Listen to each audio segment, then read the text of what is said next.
Hello everyone. मेरा नाम अवतार सिंह है और अभी यूपी पीसीएस 2024 में मेरा डीएसपी रैंक 14 पर चयन हुआ है।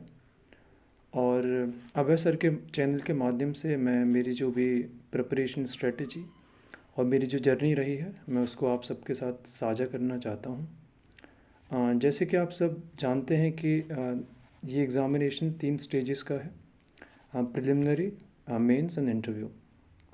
तो सबसे पहले हम प्रिलिमिनरी एग्ज़ाम की बात करते हैं। बेसिकली प्रीलिम्स में मेरी स्ट्रेटजी रही थी कि पीवाईक्यू एंड घटना चक्र। बिकॉज़ यूपीएससी हो या पीसीएस, मोस्टली पीवाईक्यू की थीम ही रिपीट होती है। तो मैंने घटना चक्र और पीवाईक्यू को बहुत अच्छे से किया था। और घटना चक्र की जो बहुत रिपीटेड फ्रिक्वेंट टॉपिक्स होते थे उनके शॉर्ट नोट्स बनाने की कोशिश करी थी जो एग्ज़ामिनेशन टाइम पर हैंडी रहें। एंड कुछ जैसे इम्पोर्टेंट सब्जेक्ट्स होते हैं, जैसे साइंस का बायोलॉजी का पोर्शन काफ़ी ज़्यादा आता है। एंड मैंने लूसेंट जो हमारी जनरल नॉलेज की बुक आती है उसकी भी हेल्प ली थी। जैसे कि हमारी इकोनॉमी में स्कीम्स होती हैं जो आजकल हम देखते हैं, पिछले कई सालों से क्रोनोलॉजी के क्वेश्चंस आते हैं। कुछ स्कीम्स होती हैं हमारी जो मेजर बुक्स में नहीं मिल पाती, वो लूसेंट की इकॉनमी वाले में बहुत अच्छे से दी गई थी। मैंने उनके शॉर्ट नोट्स बनाए थे। एंड बेसिकली प्रीलिम्स के लिए आपको जितना आप ज़्यादा रिवीजन कर सकते हैं आप वो कीजिए और घटना चक्र को बहुत अच्छे से पढ़िए। कुछ लोगों को लगता है कि सिर्फ जो घटना चक्र के ऑप्शंस दिए होते हैं कि उन्हीं को बार बार पढ़ लिया जाए उससे हो जाएगा। ऐसा नहीं होता कि जो चारों ऑप्शंस हमारे दिए होते हैं उनको हमें अच्छे से समझना होता है और उन चारों ऑप्शंस के बारे में पढ़ना होता है। और अगर वो एक ऑप्शन अगले साल क्वेश्चन दूसरा बन कर आए तो हम उसे अच्छे से टैकल कर सकें। एंड घटना चक्र का जितना मल्टीपल रिविजन्स कर सकते हैं वो कीजिए। एक सबसे इम्पोर्टेंट चीज़ होती है कि हम एक घटना चक्र की बुक को पढ़ते हैं, दूसरी को भूल जाते हैं। तो एक को जब आप पढ़ें तो दूसरी को आप कम्प्लीटली इग्नोर ना करें, टाइम टू टाइम उसको गो थ्रू करते रहें। ये स्ट्रेटजी कहीं ना कहीं हेल्पफुल होती है। एंड जो मैं एक प्रैक्टिस करता था एक्टिव रिकॉलिंग, जब भी मैं रात को सोने से पहले जाता था तो मैं लेटे लेटे जो भी मैंने दिन भर में पढ़ा ना, यूज़ टू रिकॉल इट, कि आज मैंने ये चीज़ें पढ़ी। तो वो आपकी सबकॉन्शियस माइंड की जो मेमोरी होती है उसमें बहुत लंबे समय के लिए आप उसे रिकॉल कर पाते हैं। एंड बात हमारे जीएस मेंस में, जीएस के 6 पेपर होते हैं, एक हिंदी होता है, कैसे होता है। तो सबसे पहले हिंदी की स्ट्रेटजी की बात करते हैं। यूपी पीसीएस में बिकॉज़ कुछ जो इंग्लिश मीडियम के स्टूडेंट्स होते हैं उनके लिए हिंदी का पेपर थोड़ा सा टफ होता है। So for that you can refer to PYQ, because PYQ is a की फॉर वेदर इट्स यूपीएससी और पीसीएस एग्जामिनेशन। तो पीवाईक्यू की ग्रामेटिकल पोर्शन को आप देखिए, साथ साथ आप यूपीएससी के पीसीएस के पीवाईक्यू के साथ साथ यूपी पीसीएस एक आरओ का एग्ज़ाम कंडक्ट करवाती है। उसमें जो आपकी विलोम और शब्दावली के जो शब्द होते हैं, अनेकार्थी शब्द वाले, वो आप अच्छे से रेफ़र कर सकते हैं। और मार्केट में एक पृथ्वीनाथ पांडे और हरदेव बहारी की बुक्स आती हैं, आप उसको सेलेक्टिव रीड कर सकते हैं। और मुहावरे वाले पोर्शन में आप कोशिश कीजिएगा कि आप राम श्याम या जैसे एग्जांपल्स का मेंशन ना करें। थोड़ा सा इंटरनेशनल अफेयर्स या करंट की हैपनिंग से जब आप मुहावरे के जो वर्ड लिखेंगे तो वो थोड़ा अच्छा इम्पैक्ट डालते हैं। एंड हैंड राइटिंग को आप थोड़ा सा इम्प्रूव कर सकते हैं, बिकॉज विजिबिलिटी मेंस में मैटर करती है। और उसके बाद आता है हमारा ऐसे का पेपर। ऐसे में मोस्टली पीसीएस के एग्जामिनेशन में themes pre pre you know plan type होती हैं, कि आपको पता होता है कि आपकी कौन कौन सी थीम्स आ सकती हैं।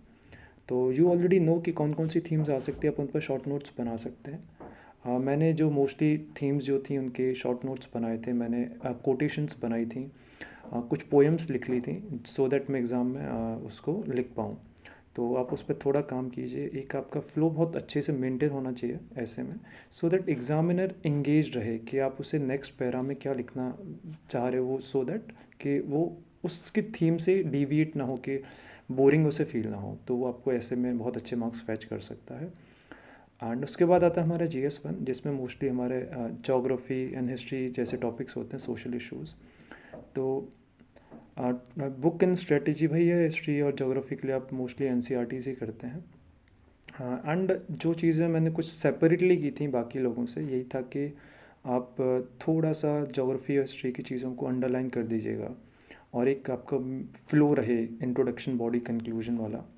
सोशल इश्यूज़ में जो recent facts and data women को लेकर, या कास्ट इश्यूज़ हो गए, पोवर्टी हो गया, ये सारे आप इन फैक्ट्स को मेंशन कर सकते हैं। उसके बाद आता है GS2। GS2 mainly polity, international affairs और गवर्नेंस का होता है। तो लक्ष्मीकांत एंड बाकी बुक्स का आइडिया आपको होगा ही।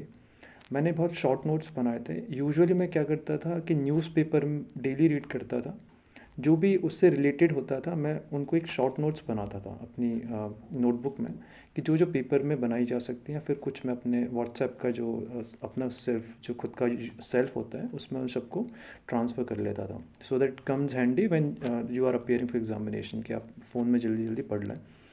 तो इंटरनेशनल अफेयर्स में आप थोड़ा मैप बना दीजिए, जैसे इसराइल वाला आया था तो आप मैप बता दीजिए, इंडिया बांग्लादेश वाला, क्योंकि वो थोड़ी विजिबिलिटी आपको दे देता है। And GS3, that economy and environment, science and tech.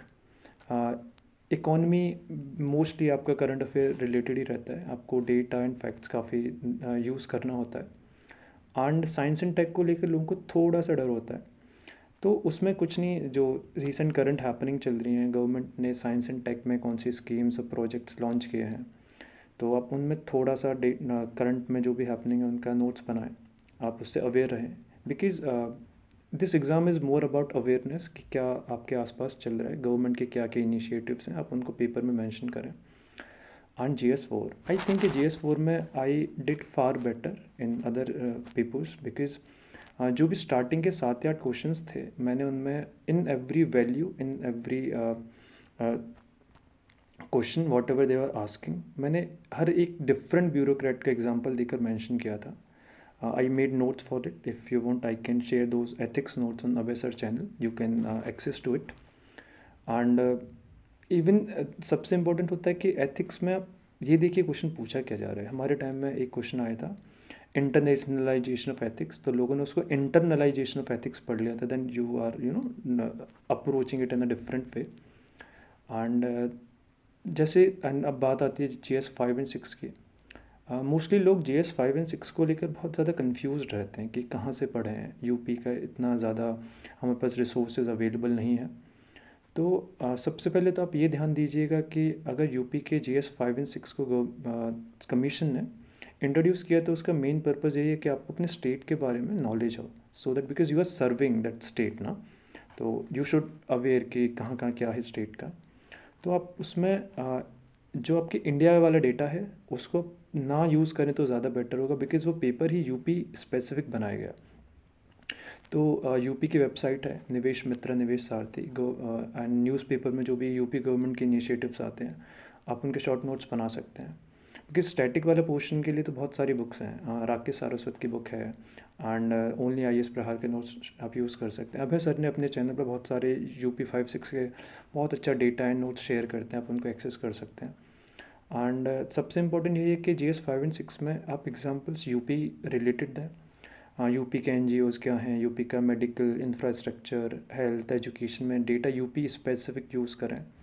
And जहाँ हो सके यूपी का मैप बनाकर आप उस चीज़ की विजिबिलिटी बढ़ा सकते हैं। फॉर एग्जांपल हमारे टाइम में स्मार्ट सिटी का क्वेश्चन आया था एंड वेटलैंड वाला क्वेश्चन था, तो आप उसमें यूपी का मैप बनाकर उन चीज़ को शो करें, तो मोर विजिबिलिटी दिखाता है, सो दैट एग्जामिनर को मार्क्स आप ज़्यादा फैच करने के लिए हेल्प करते हैं, कि आपकी विजिबिलिटी दिखेगी तो वो ज़्यादा मार्क्स आपको दे सकते हैं। इन द एंड ओवरऑल में मेंस में कुछ चीज़ें, the pointers which might have worked for me, सबसे पहला ये था कि I did not beat around the bush, जो भी क्वेश्चन में पूछा पर रेलिवेंट चीज़ें लिखिए। And because they know much more than us, we can not fool them, because they are examining अस।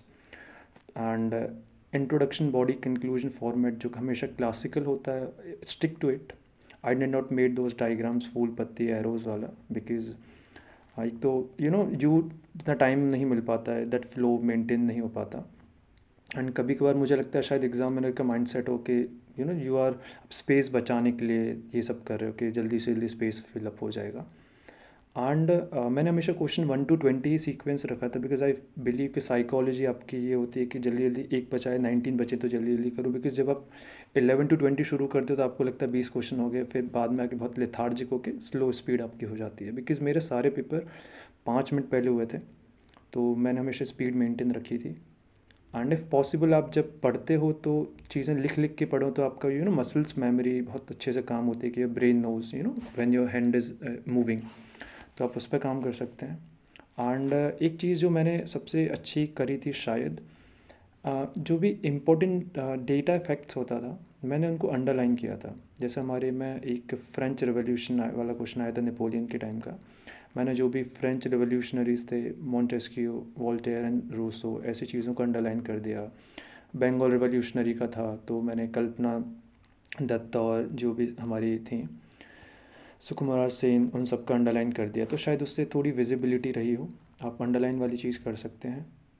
और stick to the framework, and जो पूछा है वो बताएं, ज़्यादा इधर उधर का बीट अराउंड द बुश ना करें। And be positive. In the end मैं यही बोलूँगा कि इस एग्ज़ाम को लेकर मार्केट में बहुत ज़्यादा कन्फ्यूजन है कि इतने सारे रिसोर्सेज अवेलेबल हैं, कैसे पढ़ें, कहाँ से पढ़ें। तो if you find a good mentor and guide access to it. Abhay sir बहुत अच्छा काम कर रहे हैं, उनका Telegram channel is growing, he is doing amazing work. आप उनके नोट्स देखिए, the work he put in to in making those notes, and if possible I share my notes as well, शायद आपके ऐसे एथिक्स के काम आ जाए। And be positive, because what I believe कि मेरा ये सेकेंड अटैम्प्ट था। First attempt in UP PCS I could not clear prelims itself.